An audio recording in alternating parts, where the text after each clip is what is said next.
Aloha and good afternoon. We're here on the Big Island of Hawaii, and we're talking today with Gregor Fidén, the acclaimed author of The Templars, Two Kings and a Pope. So Gregor, before we get into the meat of your book, tell us a little about yourself. Well, I was born in Colombia, South America. Came to the States when I was 17 and went through the military, the Navy. Then I studied journalism and public administration. I became a consultant. I did social research for 28 years.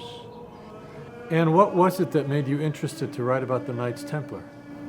Well, started reading different historical documents, different historical accounts. And when you have done research for so long, you can detect when something doesn't quite jive, doesn't sound right, that somebody's hiding something. And that was the case about just about all the books that I read about the Templars. Something is wrong here. Their story is not being told. A great historical crime has been committed. So when did you begin writing the book and when was it published? I started about maybe 99, thereabouts, and by 2005 I was writing the book in earnest, and I published it in 2009. So all in all, it took 7 years of research and a couple of years of writing, 2 or 3 years of writing. Now, you mentioned to me, although your book has been widely read, you had a couple of issues you wanted to discuss, such as it's been pirated, right? That's right. Actually, in digital form, it's been pirated. And digital pirated copies far exceed the legal copies being sold by far. And this is being done by Templar enthusiasts, right? In fact, some of them even call themselves Knights Templar. I read some of their comments on Facebook, and they describe Gnosticism as heresy. The real Knights Templar are 33-degree Masons. It's at the stage that they're privy to what they call the ancient mysteries. So then the original Gnosticism is what your novel is all about. Gnosticism are Jesus' secret teachings, what he passed on to what the Brotherhood picked up and defended with their lives. The Gnostic church of today is very different. It evolved over the centuries. It's not what the original Gnosticism was all about. And I understand the book received glowing reviews from medieval historians. That's right. But what's more significant to me is that the Bundesbrief Society, which is a Swiss group, charged with researching Swiss history, spoke very well. They were very impressed that I discovered the legacy of Lord Othon de Grandson, who is actually, Lord Othon de Grandson is actually who founded Switzerland. He is the person responsible for Switzerland. But neither the founding of Switzerland nor the Masonic secrets are the centerpiece of your novel. You claim to have found the Holy Grail. Well, that is true. I did find the Holy Grail. The Holy Grail are the secret teachings of Jesus. Jesus actually wrote a gospel himself. And that is what the Templars, what the Brotherhood was trying to protect all along. And this is the Holy Grail. Why was Jesus' teachings represented as a chalice, as a drinking vessel? That's right. After Jesus' death, about 2,000 years ago, his teachings had to be talked about in code, because people were being persecuted for being Gnostic. So they represented his teachings as a chalice. Since time immemorial, the heart, not the human organ, but the feeling heart, has been represented as a cup. And the teachings, Jesus' teachings, the ones that became Gnosticism, that were found, the Gnostic Gospels that were found in a cave in Egypt in 1945, depict his teachings as love, the opening of the heart, the opening of our consciousness. That became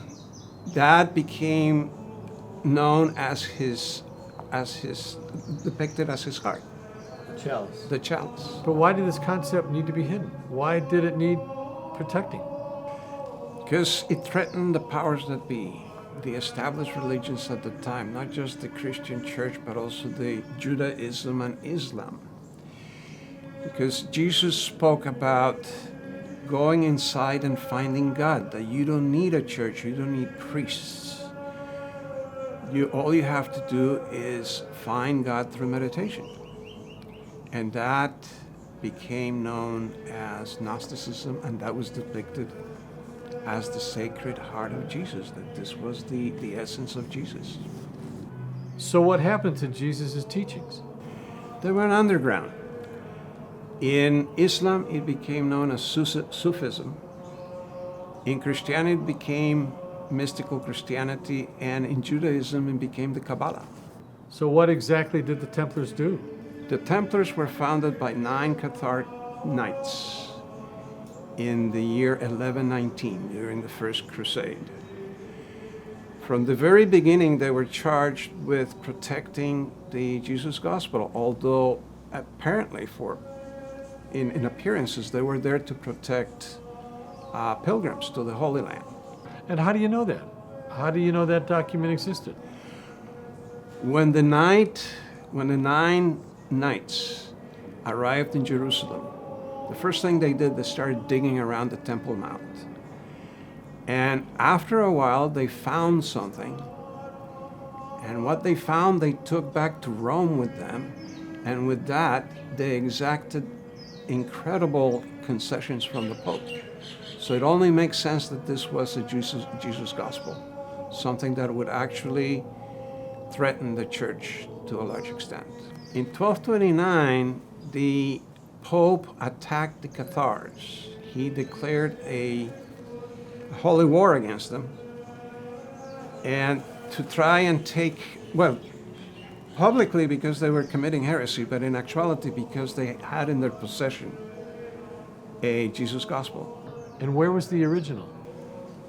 During the last battle, when the leadership of the Cathars were cornered in Mount Segur, it's widely reported that they destroyed the Holy Grail. And in effect, they burned the gospel that they had in their possession, the Jesus Gospel. Now, was that the original copy they burned? Oh, no. The original copy was safely out in the Tibesti Mountains. What I think is the original depository of the books from the Library of Alexandria. How do you know there was a depository for the books at the library? The Arabs told us. The Arabs said that themselves, that they received the teachings from the classical Greece and Rome, all the teachings that made up Rome, they got them from the monks of Alexandria. So the monks of Alexandria took whatever books they could and took them somewhere. And that somewhere, I believe, was in the Tibesti Mountains, which is present-day Chad. Oh, that's quite a story. But how does Otto de Grandson's founding of Switzerland play a part in all this? In the 1200s, this is before Switzerland, what were then just cantons that were part of the Roman Empire. Families from that region started sending their sons to different courts in Europe to be, hopefully to be raised alongside princes and gain influence. Such was the case with Othon de Grandson. He landed in the English court and grew up alongside the prince who was to become Edward I. When the two boys grew up, when they became adults, Otto became his right-hand man, his chief aide, chief diplomat, and right-hand man. The Otto used his influence over Edward to wage war against the King of France, Philip IV, and he was able to also, because he was a high official, became a high official in the Brotherhood, he used the Templars for the same reason, to wage war against Philip IV. And all of this is in your novel. Yes. Otto is actually a main character in my book. And the book describes how he managed to manipulate Edward I, and the Templars, and how he proceeded to found Switzerland, the founding of Switzerland, and waged a secret war in Scotland against Edward. He sent key members of the Brotherhood to Scotland to do that. And finally, of course, the passing down of the mantle, so to speak, to the Masons, who at the time was just another guild in Scotland. And you recently gave a talk in England to the descendants of Otto, right? That's right. They invited me to give a talk during one of their family reunions in England. You have to realize that what Otto did was in secret. So it was not in the history books. It was not publicly available. It's only recently being found out. Well, I found out, and the Bundesbrief Society has found out. So the information that Otto was actually responsible for the founding of Switzerland was great news for the family. I mean, they didn't know about it. And you can see that the Swiss flag incorporates the Templar cross. That's right. And it's red. I mean, the color red was very significant for the Templars. And you told me that Switzerland was the first democracy in Europe, right? And that was the goal of Otto and the Brotherhood.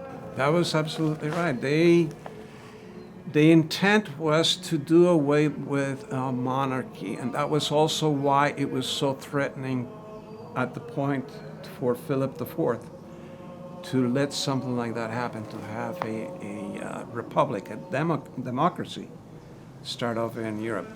But they were also behind the founding of our country, right? Absolutely. We know that most of the founding fathers were Masons.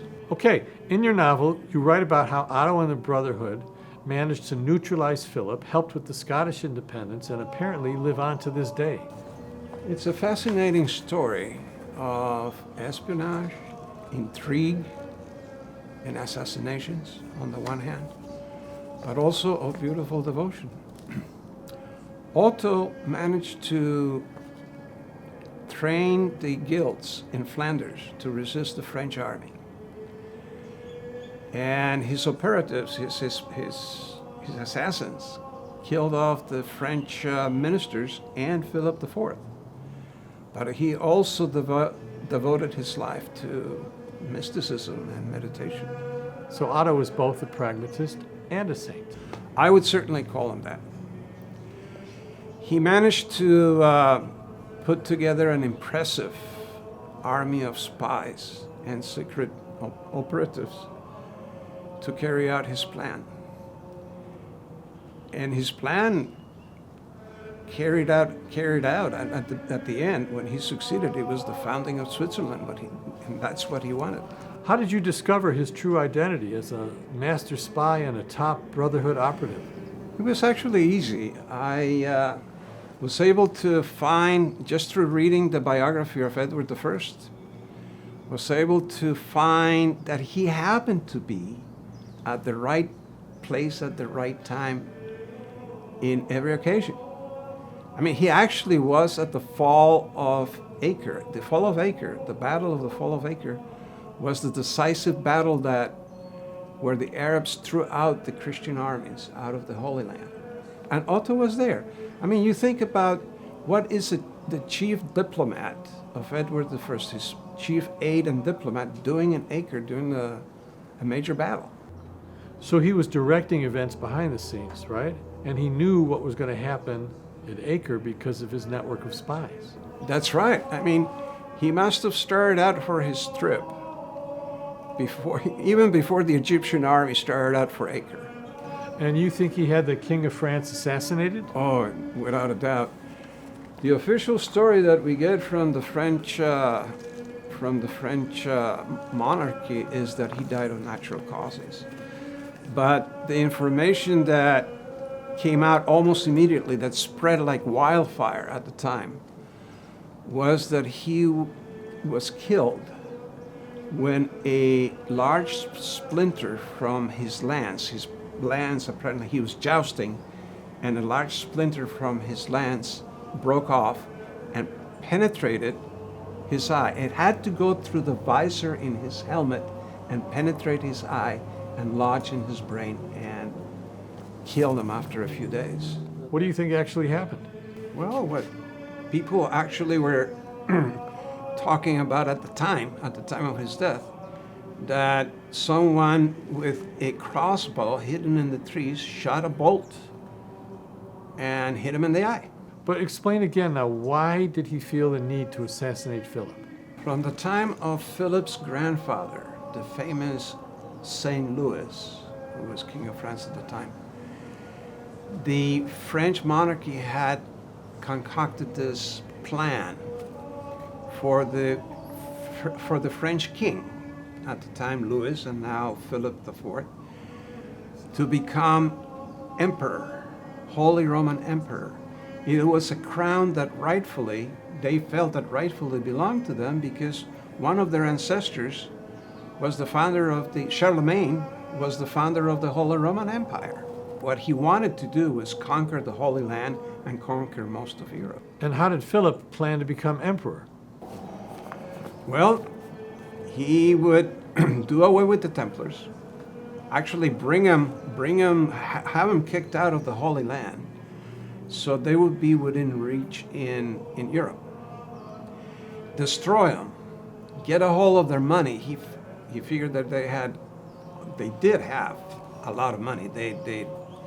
Their treasure was impressive, supposedly.